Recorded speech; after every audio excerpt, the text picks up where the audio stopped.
नमस्कार, आप देख रहे हैं डीटीवी भारत और मैं हूं अभिषेक मिश्रा। 5 दिन पहले दिल्ली में एक खेल खेला गया और खेल लोक जनशक्ति पार्टी के अंदर खाने खेला गया। रातों रात लोक जनशक्ति पार्टी 2 गुटों में बंट गई और चाचा पशुपति कुमार पारस चिराग पासवान के 4 सांसदों को लेकर अलग गुट बनाकर पटना पहुंचे और पटना में राष्ट्रीय कार्यकारिणी की बैठक हुई। ताजपोशी भी हो गई। पशुपति कुमार पारस राष्ट्रीय अध्यक्ष भी बन गए पार्टी के और संसदीय दल के नेता के तौर पर तो पहले ही लोकसभा अध्यक्ष ने उनको मान्यता दे दी थी।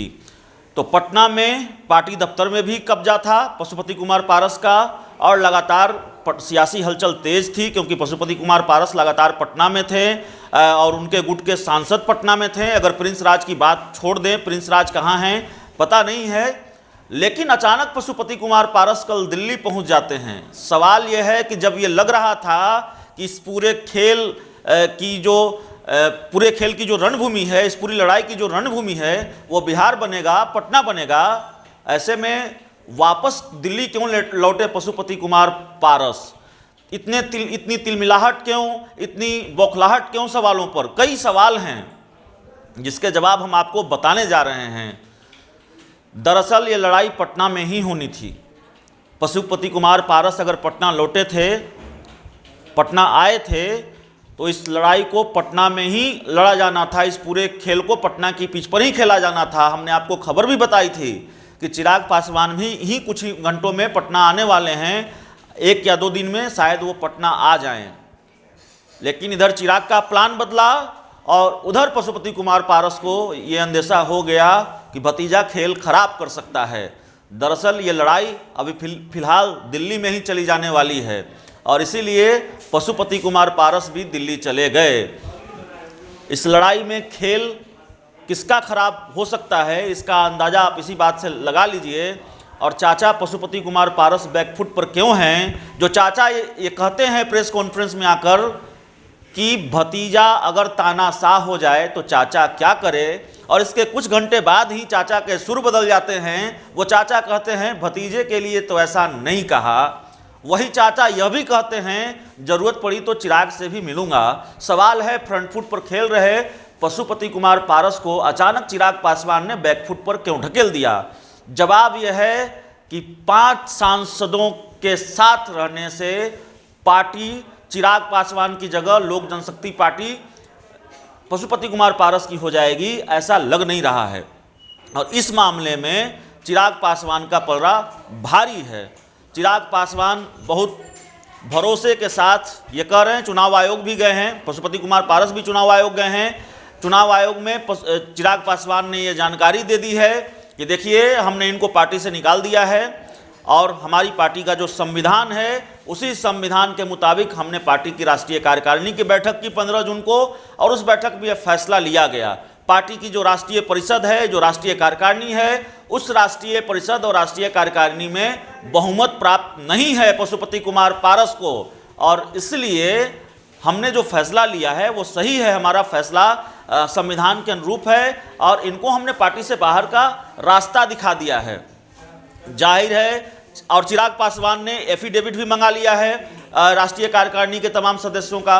तो जाहिर है चिराग पासवान का पलड़ा भारी है और चाचा पशुपति कुमार पारस इस बार बहुत जल्दी ये समझ गए कि दरअसल असली खेल दिल्ली में ही हो सकता है।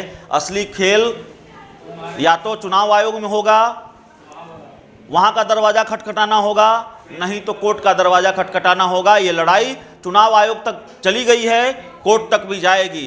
तो बहुत जल्द पशुपति कुमार पारस पटना से दिल्ली लौट गए और चिराग पासवान भी अब दिल्ली में ही डेरा डालेंगे जब तक चुनाव आयोग की तरफ से कोई फैसला नहीं आ जाता। कल राष्ट्रीय कार्य समिति की बैठक भी है चिराग पासवान के गुट की, तो यह भी देखना बड़ा दिलचस्प होगा कि उससे क्या फैसला निकलकर सामने आने वाला है। और मामला सिर्फ लोक जनशक्ति पार्टी के पर कब्जे का नहीं है। लोक जनशक्ति पार्टी असली है, किसका गुट असली है, किसका गुट नकली है, ये सवाल नहीं है। ये लड़ाई चल रही है, लेकिन अब यह भी देखना है कि जब चिराग पासवान ने बीजेपी को लेकर यह कह दिया कि अगर मदद मांगनी पड़े हनुमान को राम से तो हनुमान कैसा राम कैसा, तो जाहिर है अगर चिराग पासवान का मोह भंग हुआ है बीजेपी से तो फिर आगे की उनकी सियासत की क्या होगी, किस राजनीतिक खेमे के साथ वो जाएंगे, बीजेपी के साथ बने रहेंगे, एनडीए के साथ बने रहेंगे, जो कि लगता नहीं है फिलहाल मौजूदा वक्त में, और नहीं तो फिर वो किस गठबंधन का साथ लेंगे। अकेले नहीं चलेंगे चिराग पासवान, इसके संकेत उन्होंने खुद दिए हैं। तो सब कुछ अब दिल्ली में हो रहा है, असली खेल दिल्ली में होना है। चुनाव आयोग और कोर्ट तक मामला जाएगा और वहाँ से जब सब कुछ होगा उसके बाद बिहार में ये लड़ाई लड़ी जानी है। और जाहिर है ये देखना भी चुनाव आयोग पर सबकी निगाहें टिकी हुई है कि चुनाव आयोग क्या फैसला सुनाता है।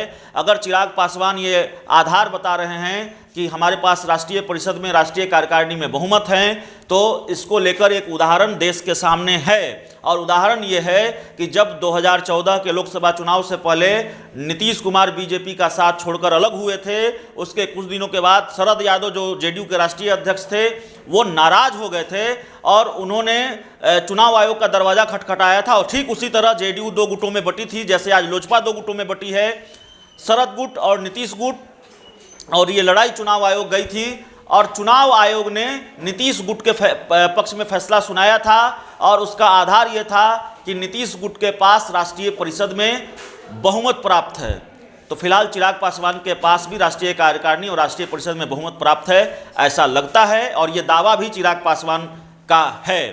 तो पलड़ा चिराग पासवान का भारी है और ये लड़ाई फिलहाल दिल्ली में चले जाने वाली है। और कुछ घंटे बहुत महत्वपूर्ण हैं, आने वाले कुछ दिन बहुत महत्वपूर्ण है। चुनाव आयोग पर सबकी निगाहें टिकी हुई है और जब चुनाव आयोग की तरफ से कोई फैसला आएगा तब तस्वीर थोड़ी साफ होगी कि बीजेपी का स्टैंड क्या होगा, चिराग पासवान की आने वाली रणनीति क्या होगी और पशुपति कुमार पारस फिर क्या करेंगे। तो सब कुछ चुनाव आयोग पर टिका हुआ है। इस खबर में इतना ही, इस पूरी रिपोर्ट में इतना ही। हमने समझाने की कोशिश की है एक बार फिर आपको कि दरअसल ये पूरा मामला है क्या, पशुपति कुमार पारस को अचानक दिल्ली क्यों जाना पड़ा और पशुपति कुमार पारस को ये क्यों कहना पड़ा कि मैंने चिराग को तानाशाह नहीं कहा, ज़रूरत पड़े तो उनसे मिलूंगा भी। तो ये जो पूरी तरह से अचानक बैकफुट पर चले गए हैं पशुपति कुमार पारस, तो उसकी वजह क्या है, यही इस पूरी रिपोर्ट में हमने आपको समझाने की कोशिश की है।